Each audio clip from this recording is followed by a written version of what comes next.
claro, yo trabajaba con títeres y como ahora comencé a trabajar con teatro, entonces hicimos una versión, hay una obra de títeres muy, muy conocida a nivel de lo que que se llama La calle de los fantasmas, ¿no? Eso lo hizo, bueno, escribió un gran titiritero, fue el que tocó mucho de los títeres acá en Mérida, Javier Villafánico.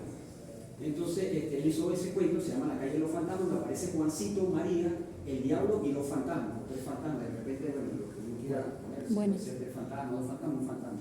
¿Qué pasa? Que nosotros allá en el Títeres hicimos una versión de ese cuento. Entonces hicimos La calle de los fantasmas, María y Juancito en títeres, y hicimos también, mezclamos la actuación, pues, ¿no? O sea, entonces metimos el fantasma sale actuando, ahí llegó el fantasma, llegó el fantasma, y el diablo lo hicimos en Sanco, entonces es una mezcla de títeres con teatro, y bueno, ha surgido algo muy, muy bonito, ¿no? Entonces, bueno, este es títere de medio. Yo creo que yo le voy a dar completo, ¿no? Sí, porque este no importa, no traemos. Bueno, entonces este es títere de media, y bueno, esos son los más conocidos en el ambiente del escolar, de los niños pequeños, ¿no? Hay una técnica muy conocida que también es la más, pero ya como un poquito más avanzadita, que es el títere de guante, que es uno de los guiñol, ¿no? Pero títere de guante se le dice porque nos colocamos el títere como si fuera un guantecito, claro, aquí colocamos este dedito para la cabecita y esto nosotros trabajamos así, pero hay titiriteros que se colocan y bueno, manipulan de esta manera, ¿sí? Y bueno, claro, por supuesto esto lleva su teatrismo, su paramán, y nosotros no nos vemos, ¿no? Entonces este sería títere de guante. Nosotros hemos tenido la oportunidad de compartir con muchos titiriteros, pero estuvimos en Caracas una vez, en el Pedagógico de Caracas, donde estaba el profesor Elías Carrillo, titiritero. Ellos tenían un semestre que tenían que hacer títeres, entonces era bueno porque ellos confeccionaban sus propios títeres, y entonces en ese semestre, bueno, ellos involucraban sus clases con obras, con títeres y lo que estoy diciendo, algo de adaptación. Entonces, bueno, ya con estos títeres podemos trabajar un poco más los cuentos. Bueno, no les mostré que sería bonito para que con títeres de video, bueno, también el títere de objeto, que cualquier vaso puede ser un títere, pero bueno, esto se hace. Hay una canción muy bonita, una charla interactiva, hay una canción muy bonita, a nosotros nos gusta mucho trabajar también las canciones infantiles, y con eso lo que hacemos es que dramatizamos las canciones con títeres. Entonces hay una canción que dice: la araña chiquitita subió por el balcón. Nosotros tenemos una araña. A ver, vamos a hacer la arañita y todo, vamos a ver. A ver. La araña chiquitita subió por el balcón, vino la lluvia y al suelo la tiró. ¿Quién salió? El sol. Entonces volteamos la manito, por esta mano hacemos el sol. El sol salió y el agua se secó, y la araña chiquitita de nuevo se trepó. Entonces, bueno, mira, con unos guantecitos, estamos por ahí, hicimos lo que era la araña, entonces lo podemos dramatizar un poco con niños, pero es más llamativo para los procesos. La araña chiquitita subió por el balcón, vino la lluvia y al suelo la tiró. El sol salió y el agua se secó, y la araña chiquitita de nuevo se trepó.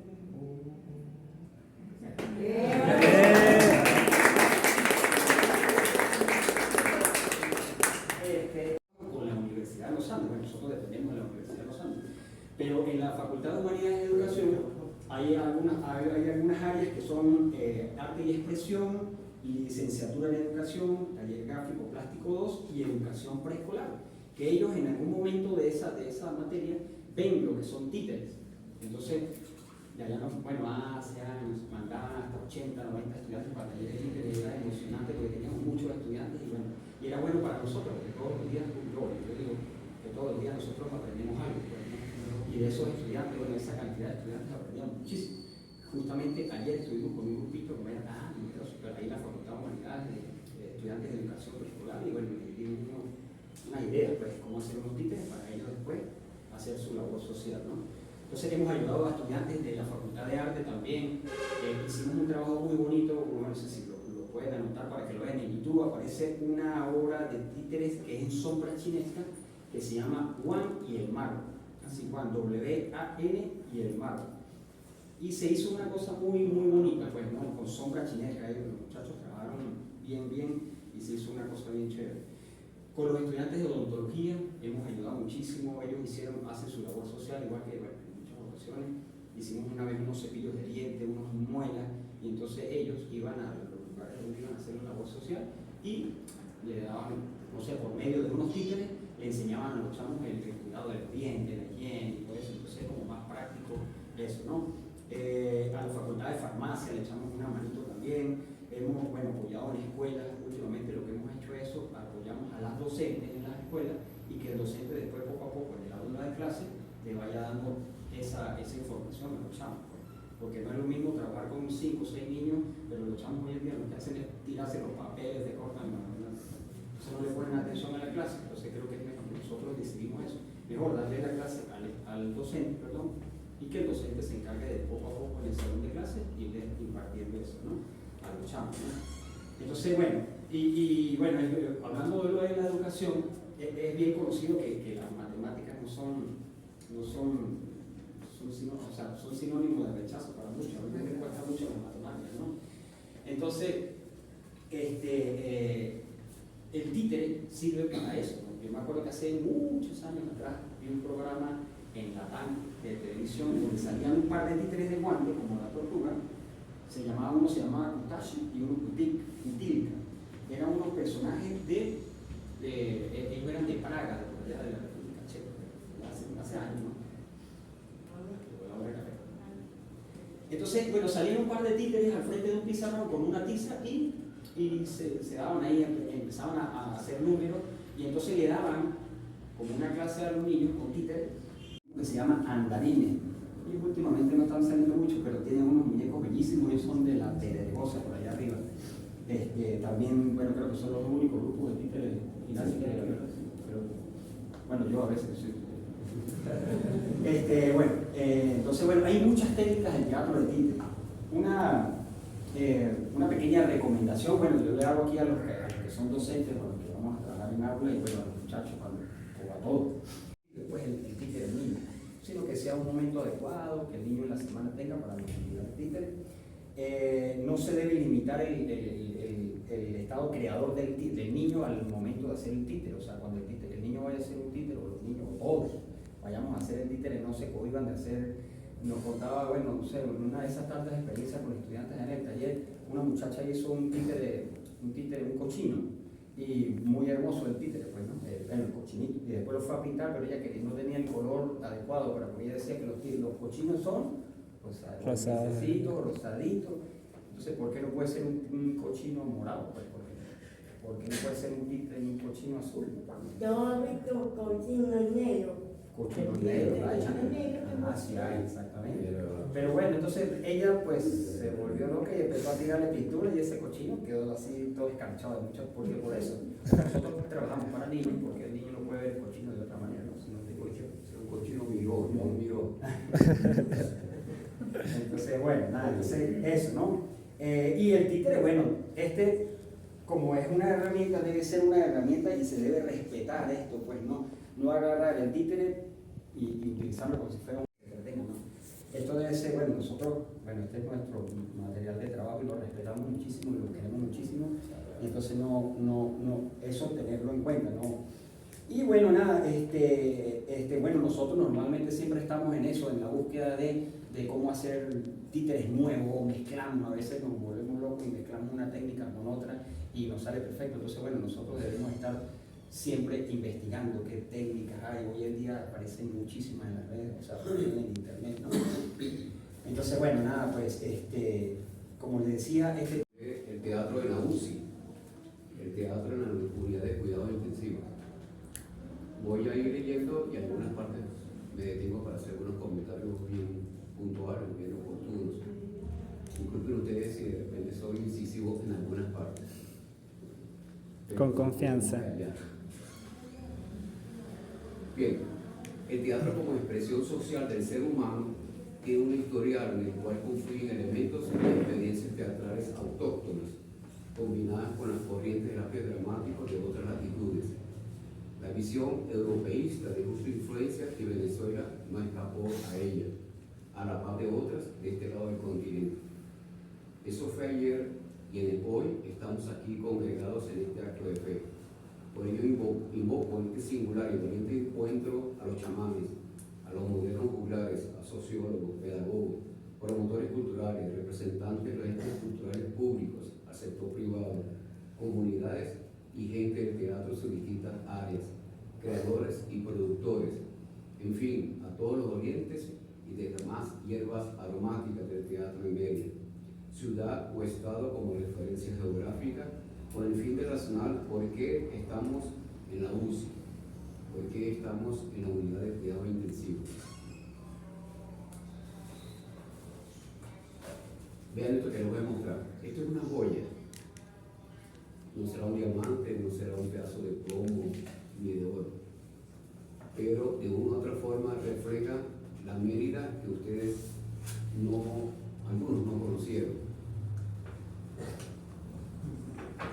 Esto fue año 1996.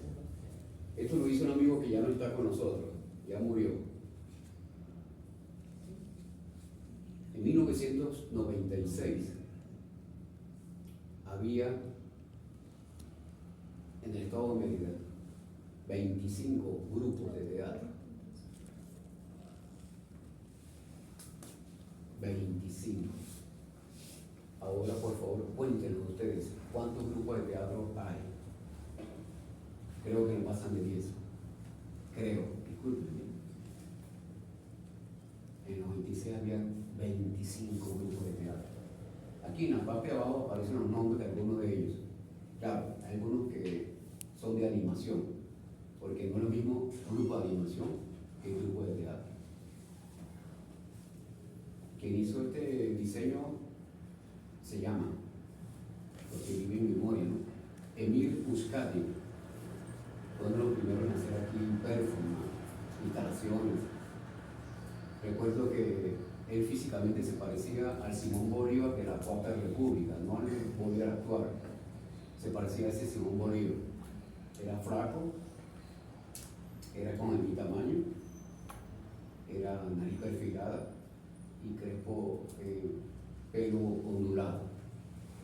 Y él representaba en algunos de esos performances a Simón Bolívar y colocaba el dedo en la llaga.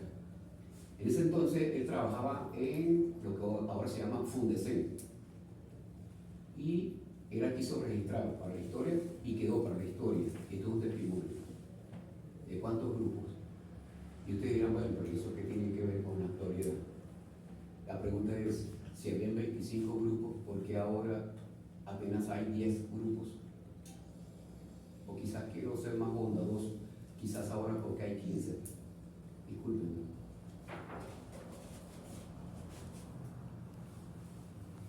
Es necesario quitarnos la ropa, en metáfora, para mostrar lo que realmente estamos haciendo. Debemos, sin tapujos, ojo, respetando lo hecho en épocas anteriores, incluso prehispánica, a lo mejor la más antigua, como la bajada de Ches, que era una manifestación prehispánica que hacían nuestros antepasados, aquí en la meseta de Tatú. Era una ceremonia dramática mágico-religiosa celebrada por los indígenas en ofrenda a los dioses para agradecer la cosecha recibida y haciendo votos por mejores días en calidad de vida. Esa cosmogonía se admira, se respeta y el paso del tiempo sigue de modo inexorable, encontrando el empuje, como lo dije anteriormente, en el rol fundamental de nuestra querida Universidad de los Andes, haciendo énfasis en la promoción de los cursos de formación teatral, gracias a la visión del rector de rectores, el tocayo Pedro Rincón Gutiérrez, aliado, oigan esto, aliado con César Rengifo, dramaturgo, pintor, poeta y director teatral, que se vino aquí para ser el primer director de cultura, gracias a la invitación que hizo el tocayo Pedro Rincón Gutiérrez. Esto de acuerdo a lo registrado por el dron enviado al siglo pasado. En ese viaje encontramos a otro señor, Ildemaro Mujica, ya no está con nosotros. Él estudió en Londres, se formó en Londres y luego se vino para acá. De la cultura, del CONAC, y apoyaba proyectos. Nos apoyó 2 veces en 2 proyectos y de mano única. Nos ayudó en la producción de una obra que tenía que ver con el tema de la masacre del Amparo. Ustedes por eso no habían nacido. Año 1988. No, ya teníamos lista la pieza como tal, pero no teníamos, como siempre, el dinero para el vestuario y la utilería, que tiene que ver con la masacre del Amparo. Nosotros hicimos 4 días hicimos al Amparo, Caño La Colorada, Estado Apure, para hacer un trabajo de investigación, donde murieron 14, culpados por el gobierno de Lucinchi como guerrillero. Después se descubrió que era falso. Realizado el pensum de estudios con el adecuado personal docente que solvente la espinosa resolución escénica de la sala calle, exploración y conquista de otros espacios en nuevos formatos, redacción de proyectos, cartas. Las pasantías giran en torno a la realidad actual. ¿Cuántas obras leen por semestre?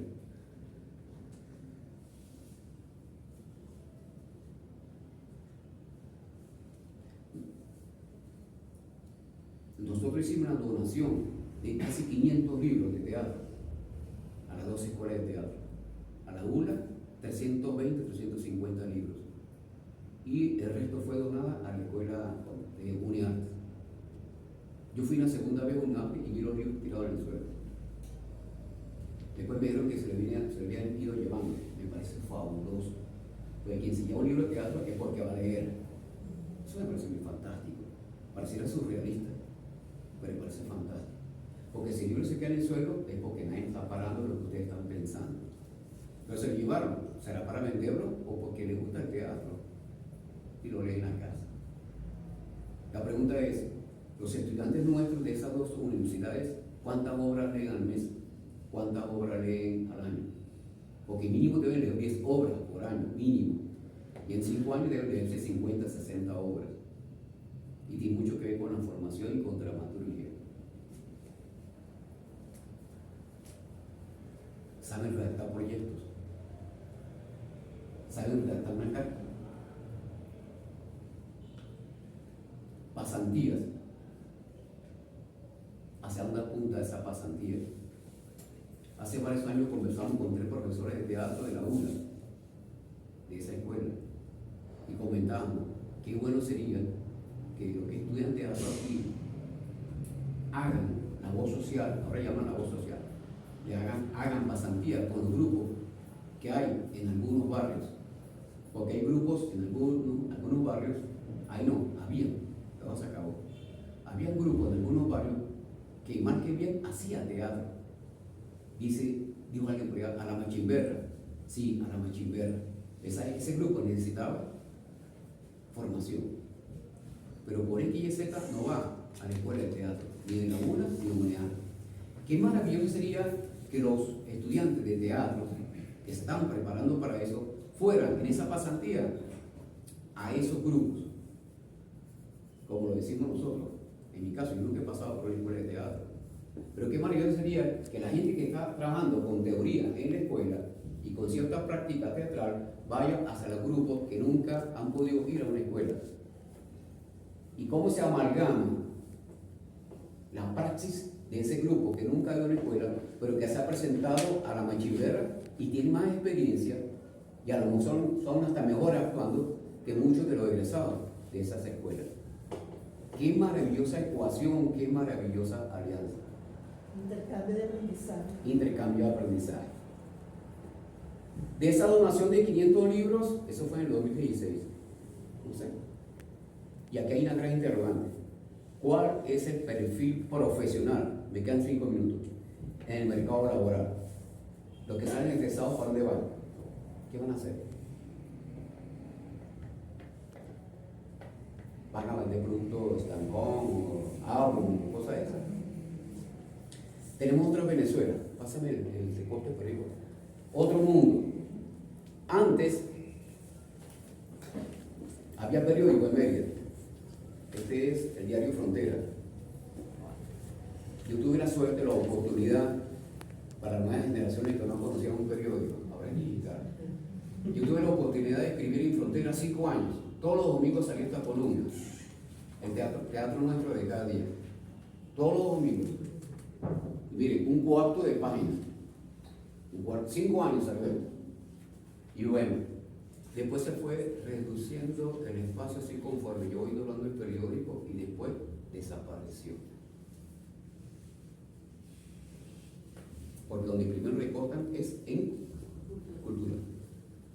Ahora el boom sale en las redes sociales, por aquí danzan los flyers, y en pocos grupos, en pocos segundos se conoce a nivel mundial lo que hacemos y lo que no hacemos también. Porque si vamos al baño, una foto, voy para el baño, estoy aquí escribiendo, ese es parte del divismo, ¿no? Estoy aquí escribiendo, estoy aquí pensando cómo escribir mi nueva obra, foto y flyer. Pero bueno, hay gente que gasta su tiempo en eso. Se habló hace años de un centro de documentación teatral. O sea, un sitio donde repose la memoria, el testimonio de los grupos. El cantante no tiene problema, el cantante le queda el CD, le queda la pista y le queda la banda sonora y se hace eterno. Pero cuando Alquimia presenta una obra, murió, porque ahí es la única manifestación artística donde nace y muere, haciendo una función. Pero si usted no la registró, una foto, un video, y después ¿qué? ¿Lo mete debajo de la almohada? No, eso hay que llevarlo a un sitio que se llama documentación teatral, para que las nuevas generaciones, 20 años después de Alquimia, vienen los nuevos chamos y chamas, Alquimia, hoy mire, cuando estaba Diego, hoy mire, ahora tiene bigote, ¿ve? Mire la primera obra que montó de Alquimia, eso es historia, no tenemos eso.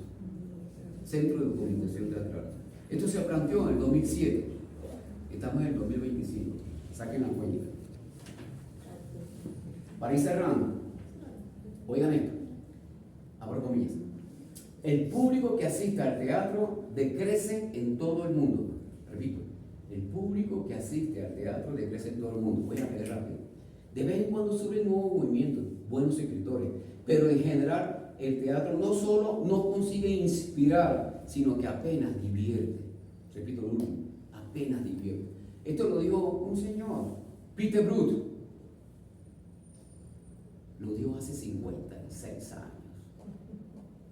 Hace 56 años el amigo, mi tocayo, Peter Brook, dijo eso. Pregunto, ¿estamos divirtiendo? Porque puede que estemos reflexionando, pero ¿de qué forma lo estamos haciendo para divertir?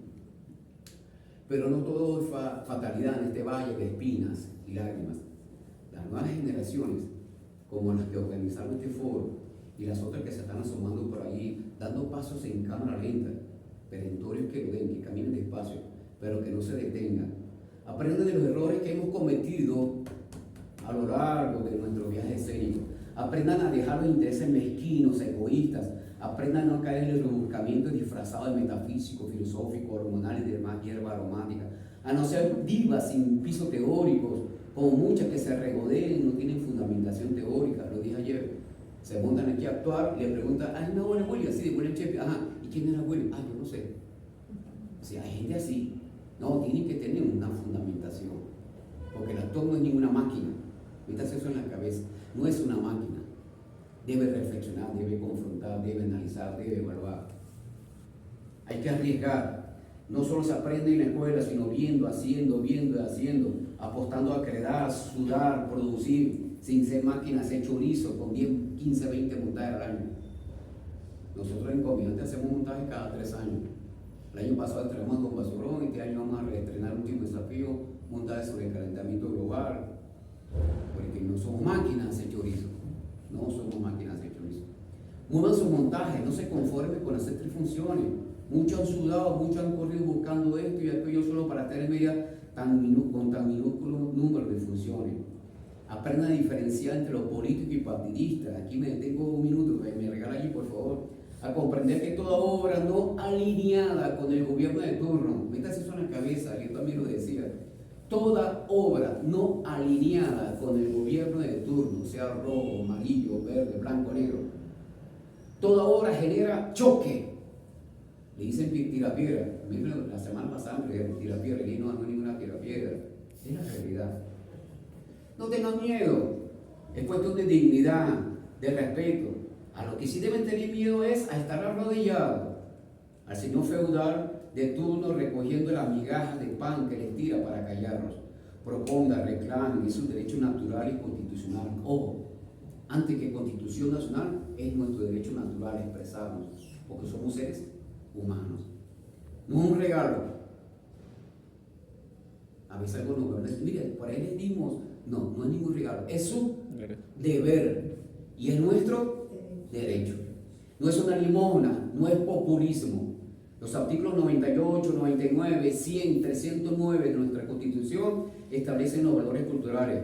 El fomento por parte del Estado. El Estado debe garantizar los valores culturales. ¿Ve? Debe garantizar la libre expresión. Nada de mordaza. Si se dejan dominar por ahí, dedíquese a otra cosa entonces. Dedíquese a otra cosa. Todo gobierno del pueblo que sea tiene ese deber y nosotros como creadores y promotores tenemos ese derecho. ¿Cuánta responsabilidad tienen los organismos públicos en las condiciones en que nos encontramos? Porque el teatro ha decaído. Porque hay tan menos grupos. Ayer lo decían los tres ponentes. No, que el CONAD daba tanto y no sé qué más, tanto, y hicimos un viaje tanto y tanto y tanto y tanto. Ah, hoy en día ese tanto, ¿en qué? ¿En qué pagó eso? Han asumido, no es solamente culpa de instituciones culturales, privadas o públicas, han asumido las comunidades su deber de exigir la defensa de esos derechos naturales. ¿Qué le interesa a la gente? La bomboneras, la bolsa clara, eso es. ¿Y es justo eso? No, a mí me parece eso una falta de respeto, porque no solo de pan, ojo, y cuando uno los aquí ustedes presentes, ojo, los señalo así, y al que vino también. Cuando usted llega a ser gerente en determinado ente cultural, recuerde que ahí no va a estar toda la vida. La gente que está ahí, 2 años, 3 años, pero ahí no va a estar toda la vida. Después que salga de ahí, viene otra vez aquí, al gremio nuestro. Tarde que temprano volverá a la acera por donde todos caminamos. Y la idea es que no se gane el rechazo del gremio. Conozco mucha gente que estuvo ocupando cargos y después salieron ahí y la gente no los miraba bonito porque se portaron allá como unos verdaderos, no digo la palabra. Sí, hermano, entonces termino esta irreverente punzada para profundizar en las tareas a emprender. Ahora que se habla tanto de emprendimiento en pro del teatro mineño y venezolano, lo uno llevará a lo otro como hacedores de sueños y esperanzas en tiempo de contemporaneidad. Tiempo que exige revisión y proposición de acciones. Nada de justificar lo injustificable en lo que es utopía y lo que debemos realizar como palpable realidad artística, humanista, liberadora. Solo así abonaremos el sendero de nuevas auroras en la siembra diaria de nuevos corazones del Arlequín. Aquí, allá, hoy, mañana y siempre. Así sea en este acto de fe. Gracias. Sí, de la Escuela de Artes Escénicas de la Facultad de Arte de la Universidad. Miembro fundador del pequeño grupo de Mérida en la década de los 70 del siglo pasado y donde inicia su carrera como dramaturgo en el 72. Bienvenido, profesores, suyo el escenario para que hablemos sobre el quehacer teatral. En el caso del profe Frede uno ve sus trabajos y ese quehacer teatral o por lo que yo percibo, se ha inclinado desde la dramaturgia, esa escritura tan necesaria que tenemos. Ahorita Pedro comentaba algo, vamos a escribir y escribamos de nosotros, y el profesor Freddy escribe de nosotros, y si no transforma y dice, mira, aquí nos vemos nosotros. Bienvenido. Muchas gracias por la invitación, compañeros. Voy a hablar poco. Te voy a pedir que se quiten los zapatos y voy a hacer unos ejercicios. Un ejercicio que vengo haciendo con mis estudiantes hace 40 años. Que les va a dejar una vaina que les va a cambiar la vida si lo siguen haciendo. ¿Sí? ¿Están de acuerdo? Sí. Ya, nos quitamos los Que hay que trabajar para la esperanza. Este es un país de altos y bajos. Yo bien quisiera hablar de lo que pasaba en los años 50, del teatro universitario. Yo vengo del teatro universitario. De lo que pasaba pasaba en Mérida, ahí en la calle, ahí está el Calacán TV, que ahora está esa bobería, esa porquería que hicieron del Mercado 80. Ahí estaba la casa de la escuela de teatro de la Universidad de los Andes y yo empecé. Ahí estaba el ballet frente a las monjas, estaba el Orfeón Universitario frente a la catedral y al fondo había un caserón. Una casa de un prominente ministro merideño, Carlos Febres Poveda, era el dueño de la casa. Y ahí, antes tengo que decir algo importante para Mérida, que a Mérida la construyeron fueron los jesuitas, porque los jesuitas trajeron toda la ciudad, incluso los espacios de la universidad fueron cedidos por los jesuitas. Donde está el aula magna, eso era de los jesuitas, ese terreno fue legado. A los jesuitas llegaron a Mérida, gracias a Dios que los jesuitas que llegaron a Mérida fundaron la primera casa de estudio en 1605. Casa de estudios.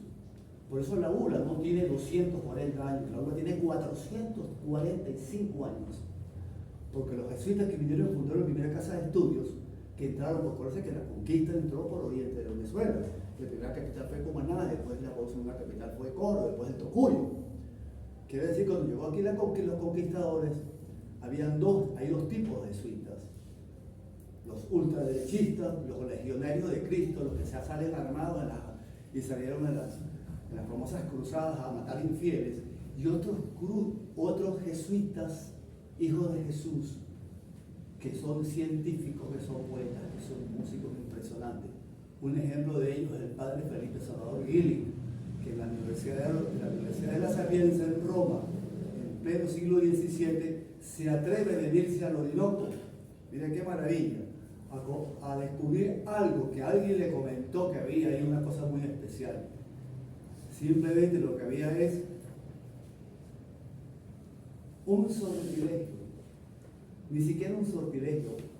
Lo que había es una inmensa piedra que se conoce como la piedra de Pumereme, según los indígenas tamanacos, que habla del nacimiento del mundo en el Orinoco. Nada menos. Señores, quiero que entiendan, Venezuela es el epicentro de la creación del mundo. ¿Por qué? Estoy hablando con palabras del padre Felipe Salvador Gili, G-I-L-I-G, Gili. Vino de un convento de Roma, llegó en el siglo XVII y se metió, no se sabe cómo, con una expedición, llegó a la ribera del Orinoco con el delta y ahí aprendió la lengua, como hacen esos son los jesuitas buenos, los científicos, los que poblaron Latinoamérica con conocimiento y descubrieron la cultura. Todas las culturas mayas, aztecas fueron descubiertas para Occidente por esos jesuitas que se metían en la selva a cristianar y por supuesto tenían compasión porque eran gente de la cultura. Los otros jesuitas eran unos bárbaros, cruzados. Esos se ocuparon de destruir otros sitios en otros espacios. Lo cierto es que el padre Gili viene y por fin consigue un lengua, que es un traductor, le dice al padre, que ya había aprendido a hablar, conoció 5 lenguas de las riberas del Orinoco.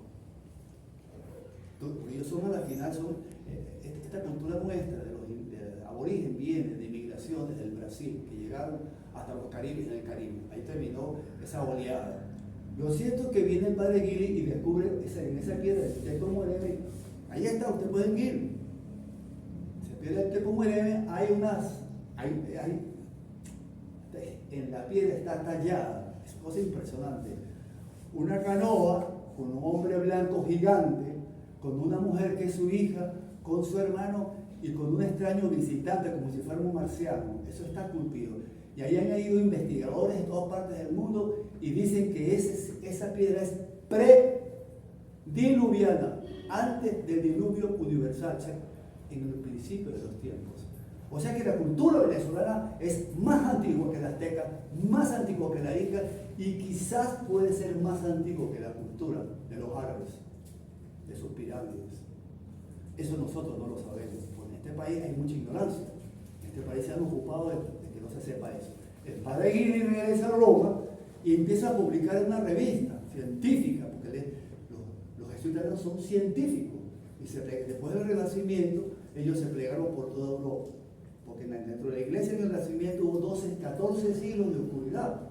donde el teatro fue perseguido, quemaron los actores, quemaron las iglesias, se robaron la iglesia. Gregorio Magno creó la misa. Entonces los curas se vistieron de actores, se pusieron eso. Ustedes no ven que la misa es una representación supuestamente del cuerpo y de la sangre de Cristo. Ese es el tema. Pero eso le costó que persiguieran los actores, los asesinaran, quemaron las obras.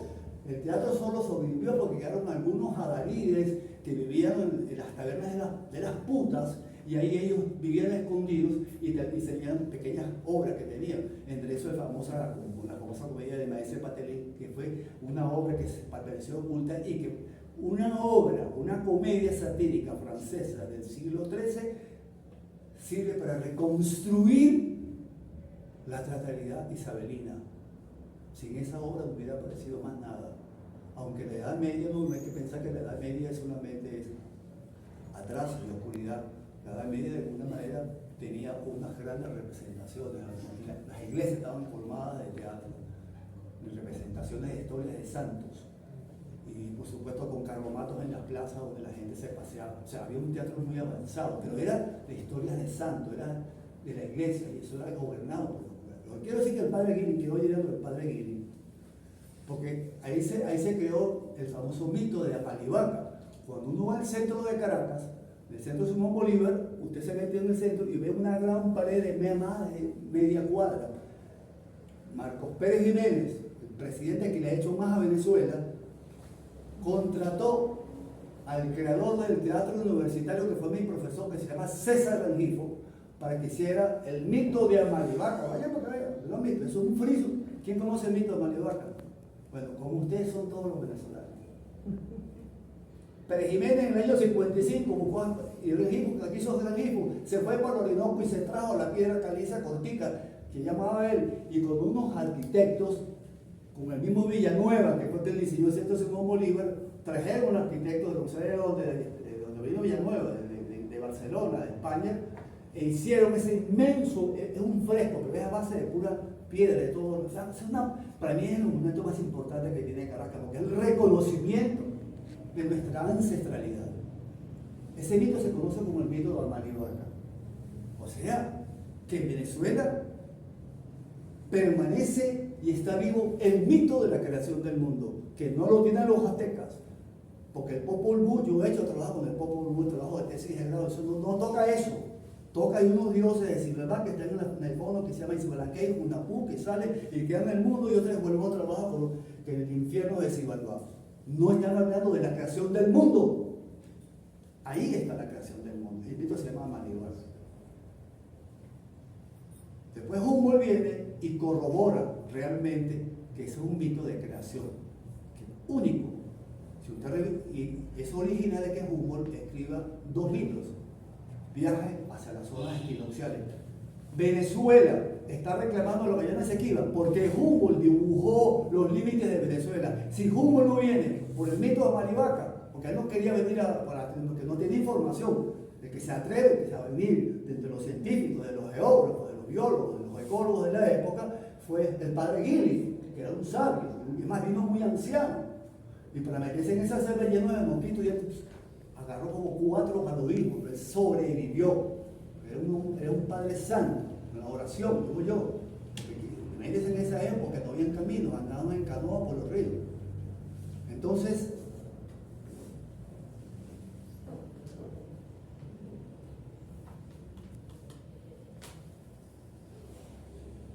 iba a decir algo, pero me mandaron a callar. Lo que quiero decir es que tenemos oculto un tesoro y que no conocemos, y que el mito se llama Amalivaca, y que entonces por eso Humboldt vino y trazó los planos. En estos momentos se está discutiendo la Guayana Esequiba. Es importante lo que es la cultura, entonces no he salido del tema del teatro,